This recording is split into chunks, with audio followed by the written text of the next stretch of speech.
Network administration service কোর্সের আজকের ক্লাসে আমরা আলোচনা করব পাসওয়ার্ড পলিসি এর উপাদানসমূহ। পাসওয়ার্ড পলিসি, পাসওয়ার্ডের ম্যানেজমেন্ট, তার কমপ্লেক্সিটি, তার অল্টারনেটিভস গুলা।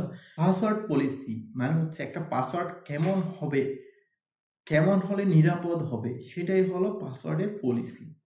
পাসওয়ার্ডের ম্যানেজমেন্ট মানে হচ্ছে পাসওয়ার্ড ব্যবস্থাপনা। আপনার যে পাসওয়ার্ড আছে সেটা আপনি কিভাবে তৈরি করবেন? সেটা কোথায় সংরক্ষণ করবেন? সেটা নিয়মিত যে পরিবর্তন, যেমন আমরা জানি আমাদের আইবাসের পাসওয়ার্ড প্রতি ৪০ দিন পর বা ৪০ দিনের মধ্যে পরিবর্তন করতে হয়। ব্যবহারকারী নিরাপদ পাসওয়ার্ড ব্যবহার নিশ্চিত হয়। আমরা জানি যে অ্যাক্টিভ ডিরেক্টরি পড়েছিলাম, সেই গ্রুপ পলিসি পড়েছিলাম। আ আমার অ্যাক্টিভ ডিরেক্টরির ক্ষেত্রেও কিন্তু প্রতি প্রায় ২০ থেকে ২৫ দিন বা যতদিনই চাক না কেন যার কন্ট্রোলার একটি ততদিনের মধ্যে কিন্তু পাসওয়ার্ড কি করতে হবে? অবশ্যই পরিবর্তন করে ফেলতে হবে। এবং পাসওয়ার্ডের ক্ষেত্রে একটা কমপ্লেক্সিটি দিতে হবে।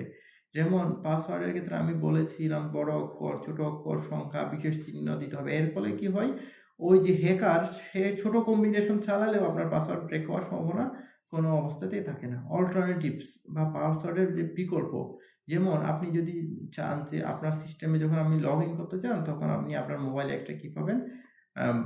কোড পাবেন, ওটিপি পাবেন, ওয়ান টাইম পাসওয়ার্ড পাবেন। সেই ওয়ান টাইম পাসওয়ার্ড দিয়ে আপনার সিস্টেমের নিরাপত্তা রক্ষিত হবে। আমরা এই ইদানিং কিন্তু ইমেইলে কি করি? টু ফ্যাক্টর অথেন্টিকেশন সিস্টেম রেখেছি। ফেসবুকে টু ফ্যাক্টর অথেন্টিকেশন রেখেছি। যার ফলে আমার আ আমার সিস্টেম কি করে? সে টু ফ্যাক্টর অথেন্টিকেশন ব্যবহার করে একই সাথে আমি যদি পাসওয়ার্ড দিই, আমার মোবাইলে একটা ওটিপি আসে, ওটিপিটা দেওয়ার পরেই কিন্তু আমাকে লগইন করতে পারি। আবার আমরা দেখি যে বর্তমানে বিভিন্ন ব্যাংকের ওয়ালেট আছে যেখানে ফিঙ্গারপ্রিন্ট হচ্ছে তার টু ফ্যাক্টর অথেন্টিকেশন। মানে আপনি যদি কোনো একটা জায়গায় টাকা পাঠাতে চান, আপনাকে সে ফিঙ্গারপ্রিন্ট যাচাই করতে বলবে। সেই বিষয়টাও কিন্তু একটা পাসওয়ার্ডের বিকল্প আরকি। ধন্যবাদ সবাইকে। আসসালামু আলাইকুম।